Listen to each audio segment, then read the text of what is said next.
very quickly after that. That would be devastating to Europe, because the only reason that they have a warm climate is because that current flows north with the heat from the equator and warms up that area. If the Atlantic, what is called the Gulf Stream, were to slow down or stop, it would be devastating to Europe, unbelievably devastating to them.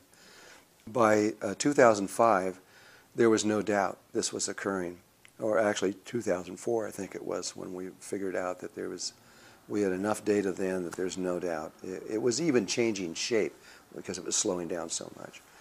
And I went on to German television, and I told them, you know, you guys are in a lot of trouble, and you have to begin to plan. They became very angry with me. I got all kinds of hate mail and emails and everything else saying I was crazy, didn't know what I was talking about.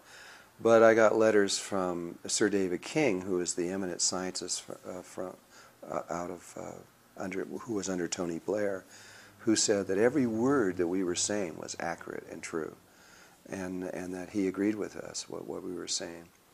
And Andrew Marshall out of the Pentagon, Bush didn't want him to talk about this stuff, but he did it anyway, and he published in February 7th of 2004, he published in, Fortune magazine, all the secret papers of the Pentagon about weather.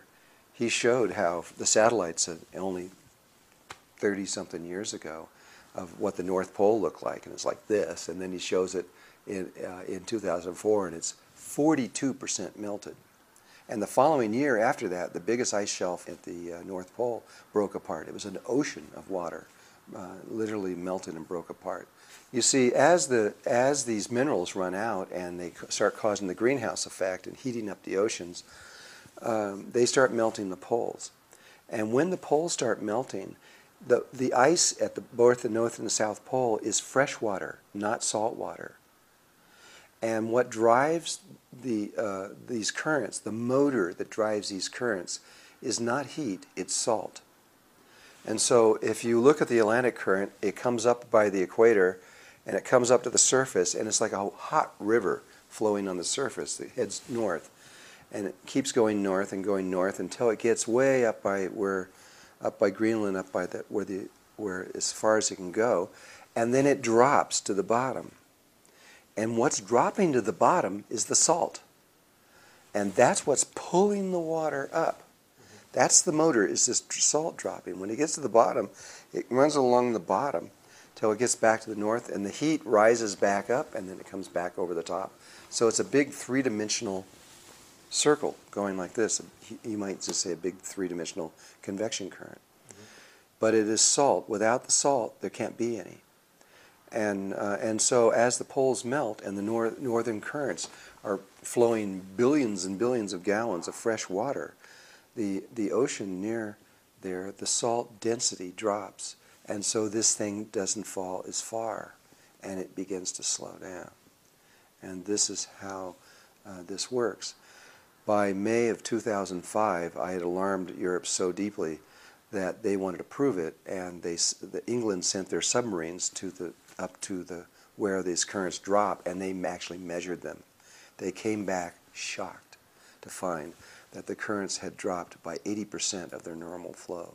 They were only flowing in May of 2005 by 20% of what they were supposed to be flowing.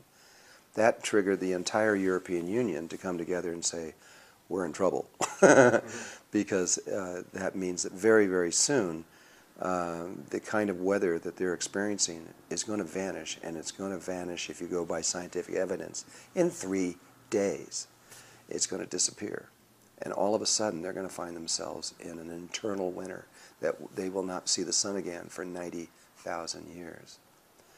And this is the scenario that we know is going to happen, because it's happened hundreds and hundreds of thousands of times in the past before. Time magazine came back with an entire issue that was a 1/4 inch thick. It was this huge thing. And they were saying, well, that I hadn't figured out the tree ring theories of what all this is about, meaning that it isn't just the Atlantic Ocean that's breaking down, it's all of them.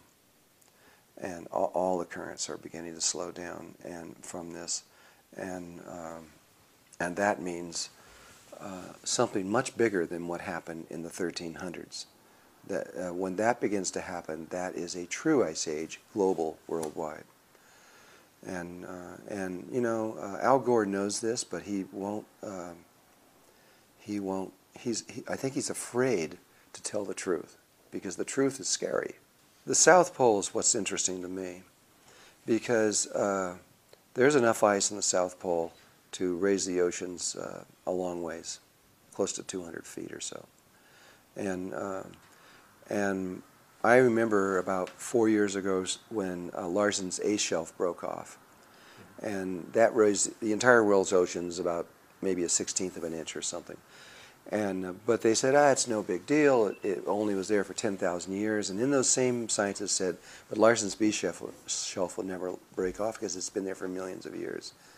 The following year, I think it was, Larsen's B shelf broke off. And then they made the statement that it would take 6 months to melt because it was the size of a state. You know, it's huge.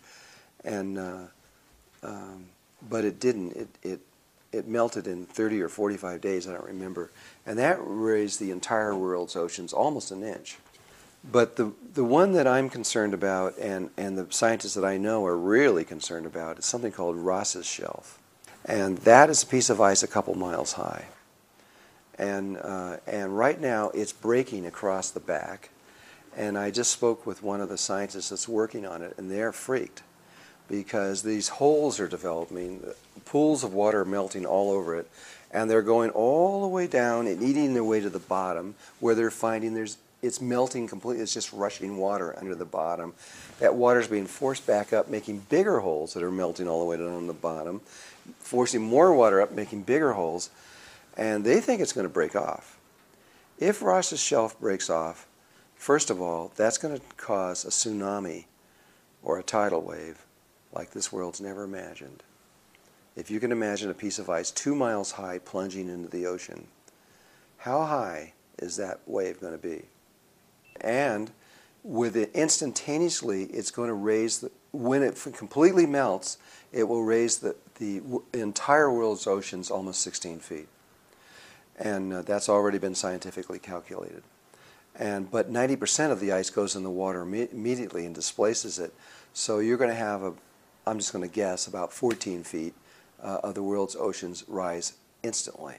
And tsunamis coming from everywhere to balance out, and it's going to be a mass destruction like no one's ever imagined on this earth. And almost every coastal city in the world will be underwater. And that could happen tomorrow. Seriously, it really could. They can't even measure the cracking anymore, because they used to put these cables across one side to the other side, and then when they broke, they knew that it was moving. But the ice shelf itself is melting 90 feet a year. So just to see if it's moving, they have to cut down 90 feet to put the cables, just to see 1 year's of growth, because they're going to melt down to that level by the next year. And so if that shelf goes, we're going to have a wake-up call. Find out what the world's scientists are saying. Mm-hmm. It's not just one man making this statement. But who doesn't want this? You got all your corporations, your oil companies, and all these big corporations. They don't want you they don't want to stop using oil. They don't want to go into alternative forms of energy and electricity, which we have.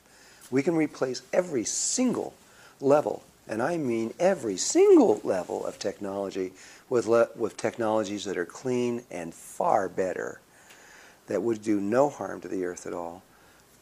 But you have to remember, even if humankind was not here, this is going to happen anyway.